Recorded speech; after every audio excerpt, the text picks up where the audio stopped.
Great meet you everyone, my self Deepanshu Verma. I welcome to all in YouTube channel एजुट English. और आज मैं आपसे बात करूंगा इंग्लिश स्पीकिंग कोर्स की कैसी महत्वपूर्ण क्लास की, जिसमें आप बहुत कुछ सीखोगे। साथ ही साथ आप सीखोगे कि एक्टिव पैसिव को स्पोकन इंग्लिश में, बोलने वाली स्पीकिंग में कैसे यूज़ करते हैं। साथ ही साथ कुछ बहुत ज़्यादा इंपॉर्टेंट ऐसे वाक्य मैं आपको सिखाने वाला हूँ, ऐसी फ्रेज मैं आपको बताने वाला हूँ, ऐसे सेंटेंस मैं आपको बताने वाला हूँ जो आप अक्सर बार बार हर बार अपनी रोजाना की भाषा में प्रयोग करते हो, और इन्हें जानने के तुरंत बाद आप आज से ही, अभी से ही इन्हें अपनी भाषा में प्रयोग करना शुरू कर सकते हो।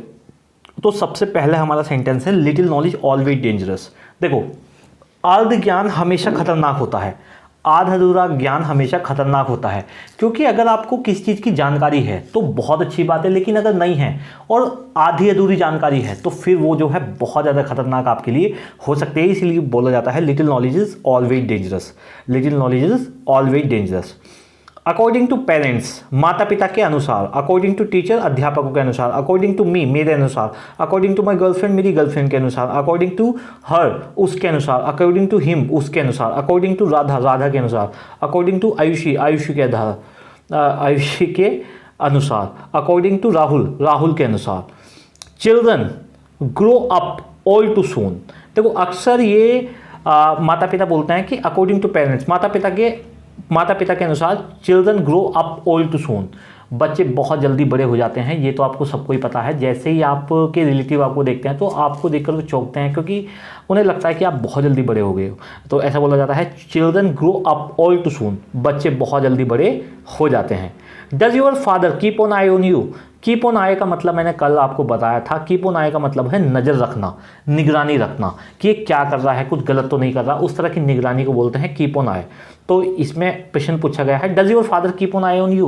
क्या तुम्हारे पिताजी तुम पर निगरानी रखते हैं। एक लड़की है जो इधर उधर जाती है, बहुत ज़्यादा डिस्को में जाती है, पब में जाती है, क्लब में जाती है, और बहुत सारे भैया उसके दोस्त हैं। तो उसकी दोस्त ने उससे पूछा, does your father keep on eye on you. क्या तुम्हारे पिताजी तुम पर निगरानी रखते हैं। My father does not keep on eye on मी।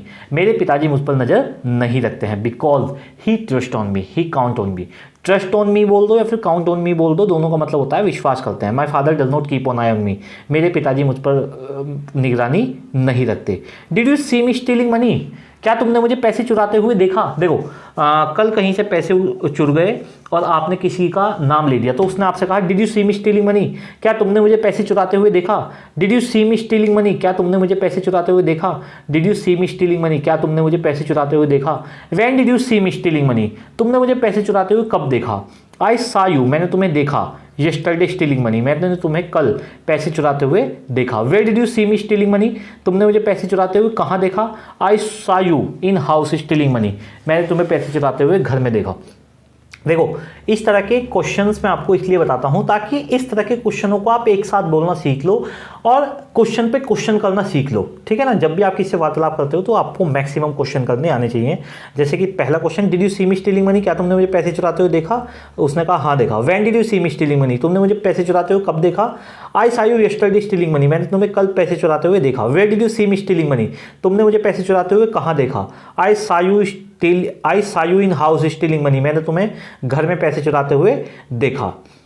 एक बार फिर से देख लेते हैं। लिटिल नॉलेज ऑलवेज डेंजरस, अर्ध ज्ञान हमेशा खतरनाक होता है। According to parents, children grow up all too soon, माता पिता के अनुसार बच्चे बहुत जल्दी बड़े हो जाते हैं। Does your father keep on eye on you. क्या तुम्हारे पिताजी तुम पर नज़र रखते हैं। My father does not keep on eye on me, मेरे पिताजी मुझ पर नज़र नहीं रखते। Did you tear bedsheet. क्या तुमने बेडशीट फाड़ी है। टेयर का मतलब होता है फाड़ना, जैसे कागज़ को फाड़ देते हैं। ठीक है ना। Did you tear bedsheet. क्या तुमने बेडशीट फाड़ी है। I did not tear bedsheet, मैंने बेडशीट नहीं फाड़ी है। But he may have torn bedsheet, फाड़ी होगी, तुम उसे जानते होंगे। अभी ये मे वाली क्लास हमने कल पढ़ी थी, बहुत अच्छे से मैंने आपको समझाया था। मे हैव प्लस वर्ब की थर्ड फॉर्म का प्रयोग करते हैं, माइट हैव प्लस वर्ब की थर्ड फॉर्म का प्रयोग करते हैं, और मे हैव, माइट हैव और मस्ट हैव। देखो, मे हैव, अगर मैं यहाँ पर I did not tear bedsheet, मैंने बेडशीट नहीं फाड़ी, बट लेकिन he may have torn bedsheet, उसने शायद चादर फाड़ी होगी। अगर यह मे की जगह मैं माइट लिख दूं, MIGHT, तो कुछ नहीं बदलेगा, सिर्फ ऐसा होगा, I did not tear bedsheet, मैंने बेडशीट नहीं फाड़ी, लेकिन he might have torn bedsheet, लेकिन उसने शायद ही बेडशीट, मैंने भी नहीं फाड़ी लेकिन उसने भी शायद ही बेडशीट फाड़ी होगी। शायद को शायद ही में बदल देंगे माइट हैव आते ही साथ। अब देखो मस्ट हैव आते ही साथ, अगर यहाँ मे की जगह में मस्ट लिख दूँ, अगर मे की जगह में मस्ट लिख दूँ तब क्या आएगा? I did not tear bedsheet, मैंने बेडशीट नहीं फाड़ी, but he must have torn bedsheet, लेकिन उसने अवश्य ही बेडशीट फाड़ी होगी। आप देखो, मान लीजिए आपका कोई भाई है, आपका कोई छोटा भाई है Rinku. I did not tear bedsheet, मैंने बेडशीट नहीं फाड़ी, but he must have torn the bedsheet Rinku, लेकिन but Rinku must have torn the bedsheet, लेकिन रिंकू ने अवश्य ही बेडशीट फाड़ी होगी। I did not spill tea on bedsheet, मैंने बेडशीट पर चाय नहीं गिराई है, but he may have spoiled the bedsheet, लेकिन उसने अवश्य शायद इस पर चाय गिराई होगी। अगर यहाँ मैं माइट लगा दूं तो उसने शायद ही चाय गिराई होगी, और अगर मैं मस्ट लगा दूं तो उसने अवश्य ही बेडशीट पर चाय गिराई होगी। आई हैव फेथ, फेथ का मतलब होता है विश्वास है। आई हैव फेथ, मुझे विश्वास है। She might have met him, वह शायद ही उससे मिलने गई होगी, वह शायद ही उससे मिली होगी। आई हैव फेथ, मुझे विश्वास है। She might have met him, मुझे विश्वास है वह शायद ही उससे मिली होगी। I did not abuse him, मैंने उसे गाली नहीं दी, but Ravi may have abused him, मैंने उसे गाली नहीं दी, लेकिन शायद रवि ने उसे गाली दी होगी। I did not abuse him, but Ravi may have abused him, मैंने उसे गाली नहीं दी है, लेकिन रवि ने उसे गाली दी होगी। अब देखो मैं थोड़ा सा आपको बता देता हूं, मे हैव, माइट हैव, और एक होता है हमारा मस्ट हैव। मस्ट हैव, तीनों के साथ हैव लगेगा, और जब भी मॉडल्स के साथ हैव लगता है तो वर्ब की थर्ड फॉर्म आती है। मे हैव का मतलब होता है, देखो you may have known Gandhi ji, तुम शायद गांधी जी को जानते होंगे। You might have known Gandhi ji, तुम शायद ही गांधी जी को जानते होंगे। You must have known Gandhi ji, तुम अवश्य ही गांधी जी को जानते होंगे। अब देखो you may have gone to market, तुम शायद मार्केट गए होंगे।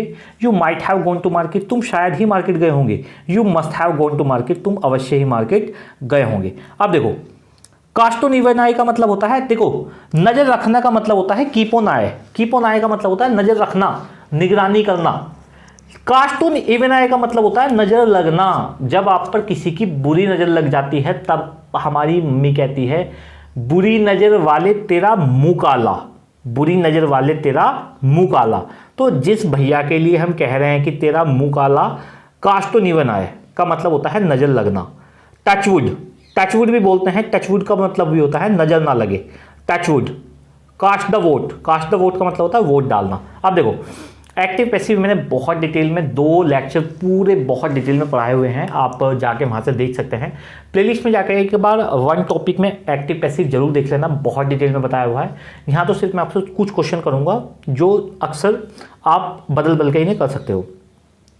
Where is match being played, match कहाँ खेला जा रहा है। When is match being played, match कब खेला जा रहा है। Why is match being played, match क्यों खेला जा रहा है। हु इज बीइंग बिटन, किसको पीटा जा रहा है। हु इज बीइंग सेंट, किसको भेजा जा रहा है। ही हैज़ बीन बिटन, उसको पीटा जा चुका है। दे हैव बीन पब्लिश्ड, उन्हें सजा दी जा चुकी है। एक बार और सुनो भैया, एक्टिव पैसिव, पैसिव का हम तब इस्तेमाल करते हैं जब काम जो है व्यक्ति से ज़्यादा इंपॉर्टेंट होता है, जहाँ काम बहुत ज़्यादा इंपॉर्टेंट होता है, और ये मैंने बहुत डिटेल में पढ़ाया हुआ है, तो आप इसमें बहुत बदल के इसे देख सकते हैं। देखो where is TV being watch, TV कहाँ देखा जा रहा है। When is TV being watch, TV कब देखा जा रहा है। Why is TV being watch, TV क्यों देखा जा रहा है। हु इज बीइंग बिटन, किसे पीटा जा रहा है। तो इस तरह से ये आप एक्टिव पैसिव की मैंने पूरी क्लास एक बताई हुई है, तो वहाँ से भी आप इसे देख सकते हैं। आज की क्लास को सिर्फ इतना ही रखते हैं। Thanks for everything and have a good time, bye bye.